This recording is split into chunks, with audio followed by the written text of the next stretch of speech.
ختم ہو جاتے ہیں۔ یہ اللہ کا قانون ہے جس کی پابندی تم پر لازم کر دی گئی ہے۔ ان کے باسوا یعنی ان کے علاوہ جتنی عورتیں ہیں انہیں اپنے مالوں کے ذریعے حاصل کرو، یعنی حق مہر دے کے ان کو اموال کے ذریعے سے حاصل کرنا تمہارے لیے حلال کر دیا گیا ہے، یعنی حق مہر دو،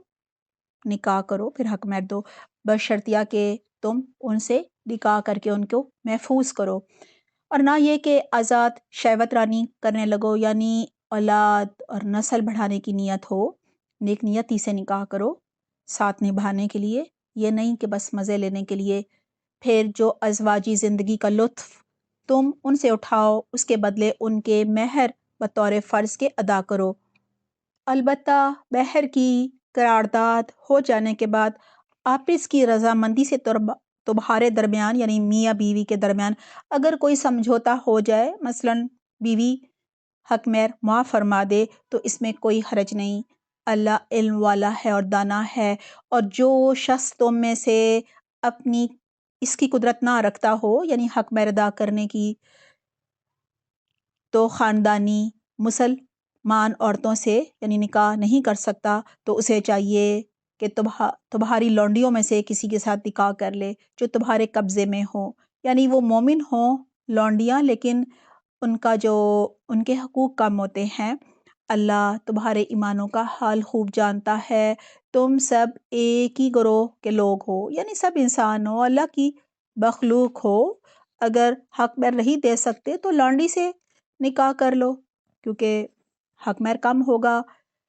کہا جا رہا ہے لہٰذا ان کے سرپرستوں کی اجازت سے ان کے ساتھ نکاح کرو، یعنی جو لونڈی کا مالک ہے اسے اجازت لے لو اور معروف طریقے سے ان کے مہر ادا کرو تاکہ وہ سارے نکابے محفوظ ہو کر رہیں، آزاد شہوت رانی نہ کریں یعنی بدکاری نہ کرتی پھریں، اور نہ وہ چوری چھپے آشنائیاں کریں یعنی چھپی دوستیاں نہ کرتی رہیں۔ پھر جب وہ سارے نکابے محفوظ ہو جائیں اور اس کے بعد کسی بد چلنی کی مرتکب ہوں، یعنی پھر کوئی اللہ نہ کرے کوئی بے حیائی کا کام کریں، تو ان پر اس سزا کی بنسبت آدھی سزا ہے جو خاندانی عورتوں کے لیے مقرر ہے، یعنی لونڈی کی سزا آدھی ہوگی کیونکہ اس کی تربیت نہیں ہوئی ہوتی۔ یہ سہولت تم میں سے ان لوگوں کے لیے پیدا کی گئی ہے جن کو شادی نہ کرنے سے یعنی گناہ میں پڑنے کا انہیں ڈر ہو کہ اگر وہ شادی نہیں کریں گے تو گناہ میں پڑ جائیں گے، تو وہ پھر کیا کریں، خاندانی عورت کی بجائے کسی لونڈی سے نکاح کر لیں۔ لیکن اگر تم صبر کرو تو یہ تمہارے لیے بہتر ہے۔ یہ اس لیے کہا جا رہا ہے کیونکہ اس معاشرے میں لونڈیوں کا کردار اچھا نہیں تھا۔ کہا جا رہا ہے واللہ غفور رحیم، اور اللہ بخشنے والا رحم فرمانے والا ہے۔ اللہ چاہتا ہے کہ تم پر ان صحیح طریقوں کو واضح کر دے اور انہی طریقوں پر تمہیں چلائے جن کی پیروی تم سے پہلے گزرے ہوئے نیک لوگ کیا کرتے تھے۔ وہ اپنی رحمت کے ساتھ تمہاری طرف متوجہ ہونے کا ارادہ رکھتا ہے اور وہ علیم بھی ہے اور دانا بھی ہے۔ ہاں اللہ تو تم پر رحمت کے ساتھ توجہ کرنا چاہتا ہے، مگر جو لوگ خود اپنی خواہشات نفس کی پیروی کر رہے ہیں وہ چاہتے ہیں کہ تم ہدایت سے ہٹ کر دور نکل جاؤ، یعنی اللہ تمہارے لیے آسانی چاہتا ہے، اللہ تم پر سے پابندیوں کو ہلکا کرنا چاہتا ہے کیونکہ انسان جو ہے وہ کمزور پیدا کیا گیا ہے۔ وَخُلِقَ الْإِنسَانُ ضَعِیفًا، یہ احکامات جو ہیں یہ ہماری ہی بھلائی کے لیے آئے تھے کیونکہ اسلام سے پہلے زمانہ جہالیت میں ایسا ہوتا تھا کہ لوگ جو ہیں وہ عورتوں کو وراثت میں سے حصہ نہیں دیا کرتے تھے، بیواؤں کو مال وراثت سمجھا کرتے تھے، اور عدت کے بعد بیوہ کو نکاح کی بھی اجازت نہیں ہوا کرتی تھی اور سوتیلی ماں سے بھی نکاح کر لیا جاتا تھا۔ اسی طرح دو بہنوں، پھپھی بھتیجی، خالہ بھانجی ایک نکاح میں آ جایا کرتے تھے۔ لہٰذا جب یہ احکامات آئے تو مشرکین مکہ نے بہت زیادہ شور مچایا، بہت اعتراضات کیے اور لوگوں کو شکوک و شبہات میں مبتلا کرنے کی پوری کوشش کی، چالیں چلیں، سازشیں کی۔ یا ایھا آمنوا لا تأکلوا اموالکم بینکم بالباطل، اے لوگو جو ایمان لائے ہو، آپس میں ایک دوسرے کے بال باطل طریقوں سے نہ کھاؤ، لین دین ہونا چاہیے آپس کی رضامندی سے، اور اپنے آپ کو قتل نہ کرو۔ یعنی اگر تم اللہ سبحانہ تعالیٰ کے احکامات کی نافرمانی کرو گے، دوسروں کے بال ناجائز طریقے سے کھاؤ گے، تو اپنے آپ کو ہلاکت میں ڈالو گے، اور اسی طرح اگر کسی دوسرے کو قتل کرو گے تو ظاہر ہے تمہیں بھی بدلے میں قتل کر دیا جائے گا، تو یہ بھی خود کو قتل کرنا ہوتا ہے، خودکشی بھی اسی میں آ جاتا ہے۔ اور اولاد کو جو لوگ پیدائش سے پہلے مار ڈالا کرتے تھے رحموں کے اندر، وہ بھی اس میں آ جائے گا۔ یقین مانو کہ اللہ تمہارے اوپر مہربان ہے۔ جو شخص ظلم و زیادتی کے ساتھ ایسا کرے گا اس کو ہم ضرور آگ میں جھونکیں گے، اور یہ اللہ کے لیے کوئی مشکل کام نہیں ہے۔ اگر تم بڑے بڑے گناہوں سے بچو گے جن سے تمہیں منع کیا جا رہا ہے، تو تمہاری چھوٹی چھوٹی برائیاں، یعنی جو جانے انجانے میں بلا ارادے کوتاہیاں ہو جاتی ہیں، کہا جا رہا ہے ان کو ہم تمہارے حساب سے ساقط کر دیں گے، مٹا دیں گے، اور تم کو عزت کی جگہ عطا فرمائیں گے۔ ربنا جعلنا منہم، اللہ تعالیٰ ہماری بھی کمی کوتاہیاں درگزر فرمائے، آمین اللہم آمین۔ اور جو کچھ اللہ نے تم میں سے کسی کو دوسروں کے مقابلے میں زیادہ دیا ہے اس کی تمنا نہ کرو، یعنی محرومی کا شکار نہ ہو، اللہ کی تقسیم پر راضی رہو۔ جو کچھ مردوں نے کمایا ہے اس کے مطابق ان کا حصہ ہے، اور جو کچھ عورتوں نے کمایا ہے اس کے مطابق ان کا حصہ ہے۔ یہاں کمائی سے مراد اعمال ہے، یعنی یہ نہیں دیکھا جائے گا کہ مردوں نے کوئی عمل کیا ہے تو اس سے زیادہ اجر دیا جائے۔ اگر مرد اور عورت نے سیم نیت اور اخلاص کے ساتھ کوئی نیکی کا کام کیا تو دونوں کو برابر اجر ملے گا۔ ہاں، اللہ سے اس کے فضل کی دعا مانگتے رہنا چاہیے۔ یقیناً اللہ ہر چیز کا علم رکھتا ہے۔ دعا ہے اللہ سبحانہ تعالیٰ ہم سب پر بھی اپنا خاص فضل اور اپنی خاص رحمت فرمائے، آمین اللہم آمین۔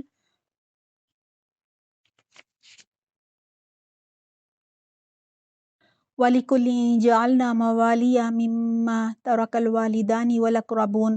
اور ہم نے ہر اس ترکے کے حقدار مقرر کر دیے ہیں جو والدین اور رشتہ دار چھوڑیں۔ اب رہے وہ لوگ جن سے تمہارے عہد و پیمان ہو تو ان کا حصہ انہیں دو، یقیناً اللہ ہر چیز پر نگران ہے۔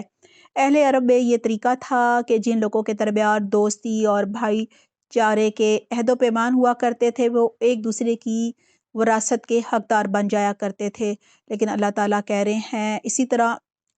منہ بولا بیٹا جو ہے وہ بھی وراثت کا حقدار ہوا کرتا تھا۔ تو اللہ سبحانہ تعالیٰ فرما رہے ہیں اب ہم نے بتا دیا ہے کہ وراثت کس طرح تقسیم ہوگی۔ اب جو پرانے سارے جو بھی تم لوگ طریقے کیا کرتے تھے وہ منسوخ ہو گئے ہیں۔ الرجال قوامون علی النساء، مرد عورتوں پر قوام ہے، یعنی مردوں کو عورتوں پر ایک درجہ جو ہے وہ حاکمیت ہے۔ کیوں؟ اس وجہ سے کہ اللہ نے ان میں سے ایک کو دوسرے پر فضیلت دی ہے، اور اس وجہ سے کہ مرد اپنے مال خرچ کرتے ہیں، یعنی وہ گھر چلاتے ہیں، پیسہ کماتے ہیں،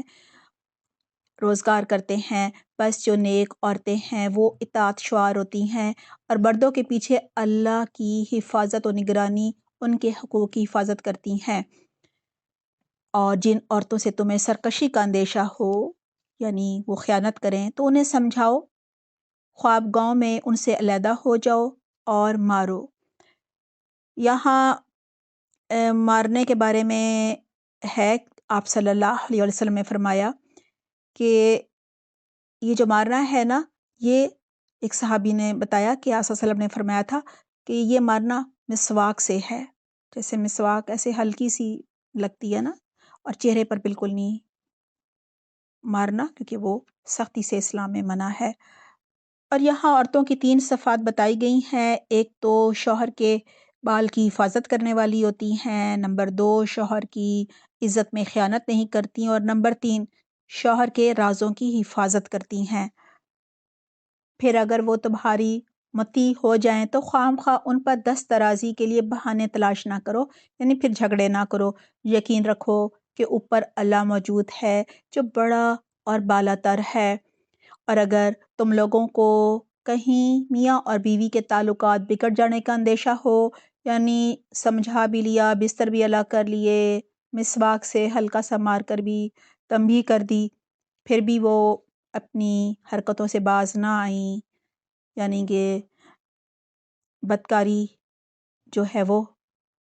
کرتی رہیں پہلے کی طرح، تو کہا جا رہا ہے کہ پھر ایک حکم یعنی فیصلہ کرنے والا مرد کے رشتہ داروں میں سے اور ایک عورت کے رشتہ داروں میں سے مقرر کرو، وہ دونوں ان کی اصلاح کریں، اور میاں بیوی بھی اگر اصلاح کرنا چاہیں اور وہ دونوں جو منصف ہیں وہ بھی اصلاح کرنا چاہیں تو اللہ ان کے درمیان موافقت کی صورت پیدا کر دے گا، اور اللہ سب کچھ جانتا ہے اور اللہ باخبر ہے۔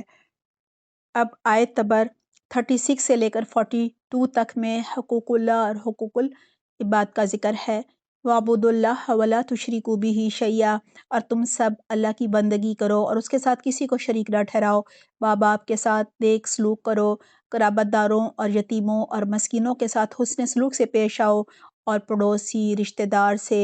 اجنبی ہمسائے سے، پہلو کے ساتھی سے۔ پہلو کا ساتھی وہ ہوتا ہے جو مجلس میں آپ کے ساتھ بیٹھا ہو، یا دوران سفر آپ کے ساتھ بیٹھا ہو، یا کہیں بھی آپ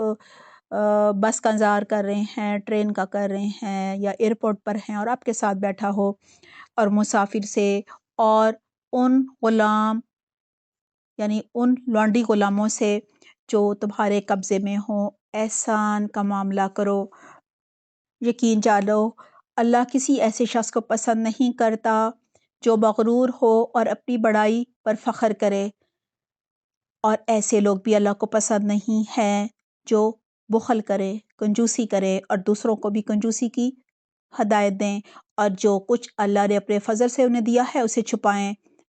ایسی نعمتوں کا انکار کرنے والے، کفر کرنے والے لوگ جو ہیں انہیں ہم رسوا کن عذاب دیں گے، اور وہ لوگ بھی اللہ کو ناپسند ہیں جو اپنے مال محض لوگوں کو دکھانے کے لیے خرچ کرتے ہیں، یعنی ریاکاری اور دکھاوے کے لیے اعمال بھی کرتے ہیں اور صدقہ خیرات بھی کرتے ہیں، اور در حقیقت نہ اللہ پر ایمان رکھتے ہیں اور نہ ہی آخرت کے دن پر۔ سچ یہ ہے کہ شیطان جس کا دوست ہوا اسے بہت ہی بری دوستی میسر آئی۔ آخر ان لوگوں پر کیا آفت آ جاتی اگر یہ اللہ اور روز آخرت پر ایمان رکھتے اور جو کچھ اللہ نے دیا ہے اس میں سے خرچ کرتے، یعنی اگر مال و دولت نہیں ہے تو وقت ہے، صلاحیتیں ہیں، کچھ بھی خرچ کیا جا سکتا ہے۔ اگر یہ ایسا کرتے تو اللہ سے ان کی نیکی کا حال چھپانا رہتا، یعنی ضرور اجر پاتے۔ اللہ کسی پر ذرا برابر بھی ظلم نہیں کرتا۔ اگر کوئی ایک نیکی کرے تو اللہ اسے بڑھا کر دیتا ہے اور پھر اپنی طرف سے بڑھا چڑھا کر اجر عطا فرماتا ہے، یعنی اللہ چاہے تو احد کے پہاڑ کے برابر اجر عطا فرما دے، نیت اور اخلاص اور قربانی کے حساب سے۔ پھر سوچو کہ اس وقت یہ کیا کریں گے جب ہم ہر امت میں سے ایک گواہ لائیں گے اور ان لوگوں پر تمہیں یعنی محمد صلی اللہ علیہ وآلہ وسلم کو گواہ کی حیثیت سے کھڑا کریں گے، یعنی ہر پیغمبر اپنی اپنی قوم کے خلاف گواہی دے گا۔ اس وقت وہ سب لوگ جنہوں نے رسول اللہ صلی اللہ علیہ وآلہ وسلم کی بات نہ مانی ہوگی اور ان کی نافرمانی کی ہوگی، تمنا کریں گے کاش زمین پھٹ جائے اور وہ اس میں سما جائیں۔ وہاں یہ کوئی اپنی بات اللہ سے چھپا نہ سکیں گے۔ اے لوگو جو ایمان لائے ہو، جب تم نشے کی حالت میں ہو تو نماز کے قریب نہ جاؤ، یعنی نماز ترجمہ سمجھتے ہوئے پڑھو۔ نماز اس وقت پڑھنی چاہیے جب تم جانو کہ تم کیا کہہ رہے ہو، اور اسی طرح جنابت کی حالت میں بھی نماز کے قریب نہ جاؤ جب تک کہ غسل نہ کر لو، الا یہ کہ راستے سے گزرو، یعنی تمہارا گھر کا راستہ ہی مسجد میں سے آتا ہے تو پھر گزر سکتے ہو، اور اگر کبھی ایسا ہو کہ تم بیمار ہو یا سفر میں ہو یا تم میں سے کوئی شخص رفع حاجت کر کے آیا ہے یا عورتوں سے تعلق قائم کیا ہے، پھر پانی نہیں ملے تو مٹی سے تیمم کر لو اور اس سے اپنے چہروں اور ہاتھوں پر مسح کر لو، بے شک اللہ نرمی سے کام لینے والا ہے اور بخشش فرمانے والا ہے۔ اب اہل کتاب سے خطاب ہے، تم نے ان لوگوں کو بھی دیکھا جنہیں کتاب کا علم دیا گیا تھا، یعنی تورات اور انجیل، اور وہ خود گمراہی کے خریدار بنے ہوئے تھے اور چاہتے ہیں کہ تم بھی گمراہ ہو جاؤ، یعنی خود بھی گمراہ تھے، مشرکین مکہ کو بھی گمراہ کرنا چاہتے تھے۔ اللہ تمہارے دشمنوں کو خوب جانتا ہے اور تمہاری حمایت اور مددگاری کے لیے اللہ ہی کافی ہے۔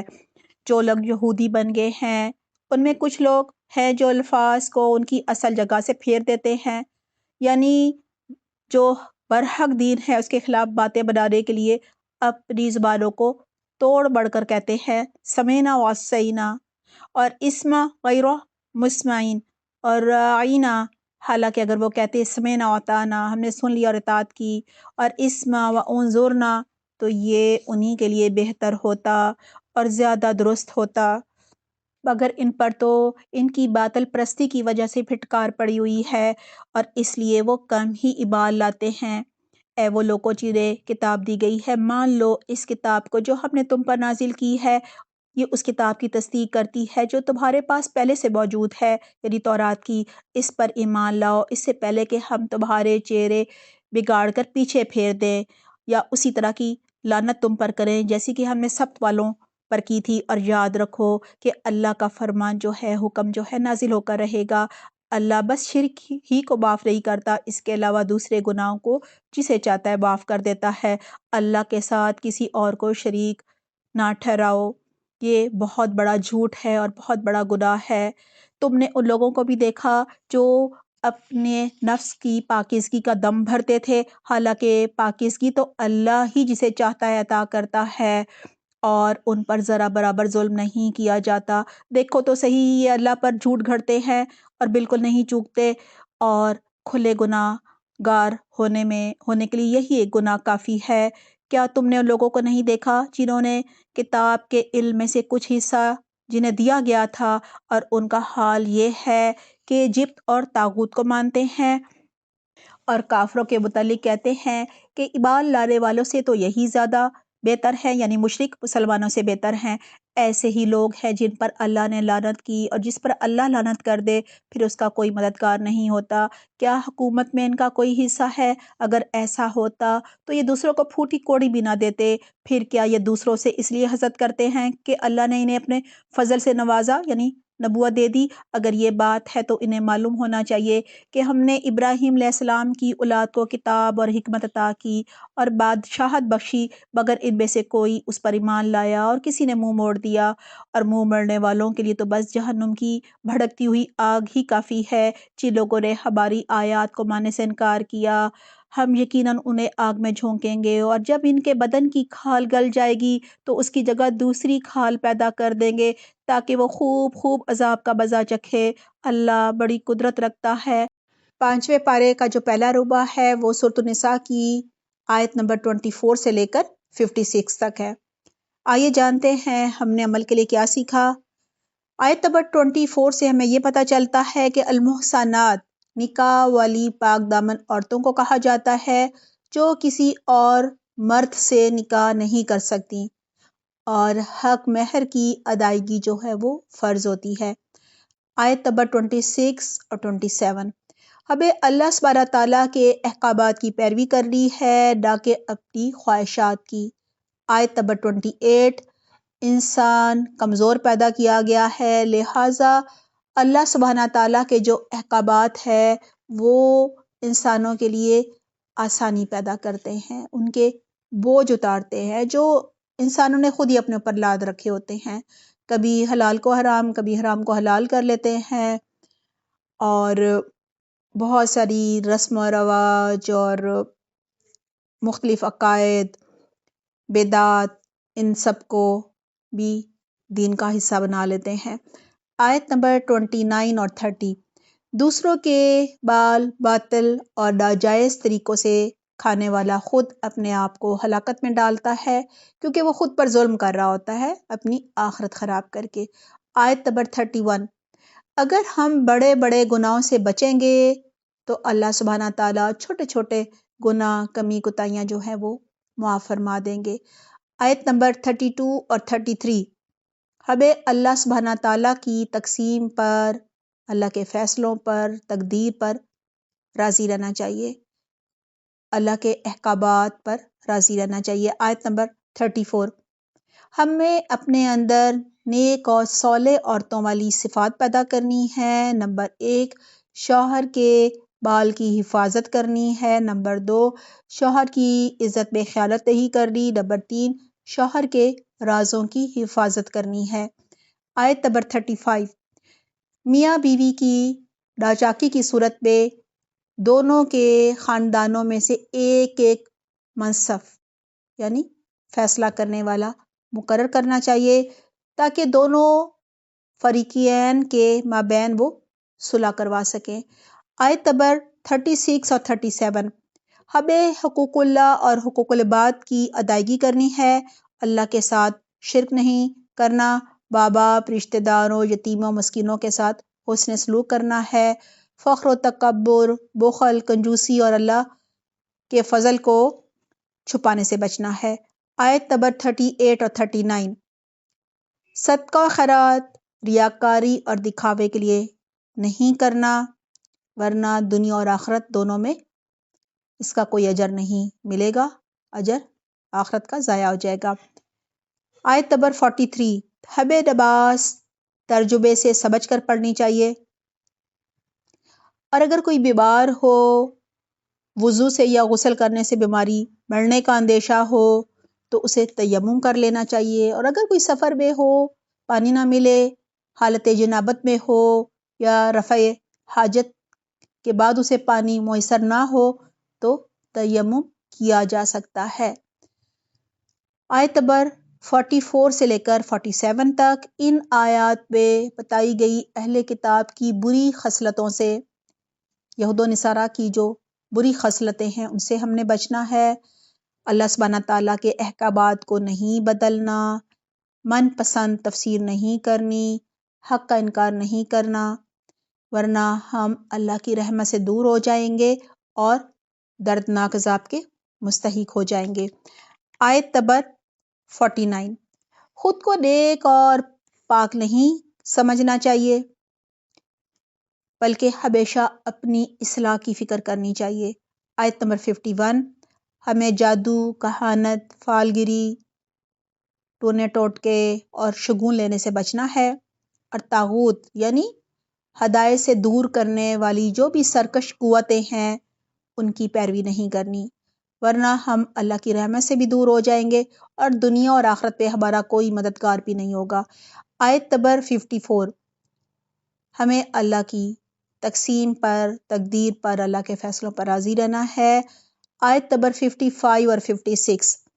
اگر آج ہم بھی اہل کتاب کی طرح اپنی کتاب یعنی قرآن سے منہ موڑیں گے تو ہمیں ایسی آگ میں داخل کیا جائے گا جہاں کھالیں جلنے پر بدل دی جاتی ہیں تاکہ لگاتار جلنے کا عذاب ملتا رہے۔